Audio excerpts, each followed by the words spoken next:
Pandian star சீரியலில் அடுத்து வரதுக்கான எபிசோடில் நம்ம கோமதி இருந்துட்டு கதிரை உள்ளே கூட்டிகிட்டு போயிட்டு உனக்கு எவ்வளோ தைரியம் இருந்தால் அம்மாச்சிக்கிட்ட நீ இப்படியெல்லாம் பேசிகிட்டு இருப்ப, உனக்கு என்னதான் பிரச்சனை, அந்த பிரச்சனையை முதல்ல வெளியே சொல்லு அப்படின்னு சொல்லிட்டு நம்ம கோமதி கேட்ட உடனே எனக்கு என்ன பிரச்சனை, எனக்கெல்லாம் ஒன்றும் பிரச்சனை இல்லையே, அவங்கவுங்க இருக்க வேண்டிய இடத்துல இருந்தால் அதுவே போதும் அப்படின்ற மாதிரி சொல்லிக்கிட்டு இருக்காங்க.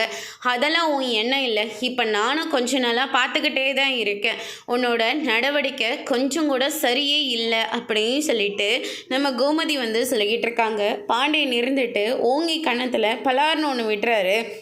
நீ யாரை கேட்டு அத்தை கிட்ட இப்படியெல்லாம் பேசின, அவங்க என்னெல்லாம் பேச்சு பேசினாங்கன்னு சொல்லிட்டு நீயும் பார்த்துக்கிட்டு தானே இருந்த, அவங்கள பார்த்துக்க முடியாத அளவுக்கு நம்ம பக்கத்து போய் இருக்குன்னு சொல்லாமல் சொல்லிட்டு போகிறாரு. முகத்துக்கு நேராக இப்படியெல்லாம் பேசிட்டு போகிறாங்க.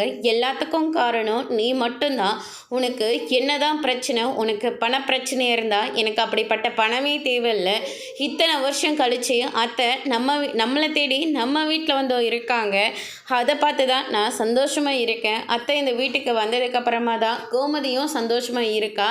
ஆனால் நீ என்னடனாக்க அவங்கள வீட்டை விட்டு வெளியே துரத்திட்டு மாதிரி பேசி இப்படி எல்லார மனசையும் காயப்படுத்தி அவங்கள வீட்டை விட்டே அனுப்பிட்டு இல்லை அப்படின்னு சொல்லிட்டு ரொம்பவே கோபமாக பேசிக்கிட்டு இருக்காங்க.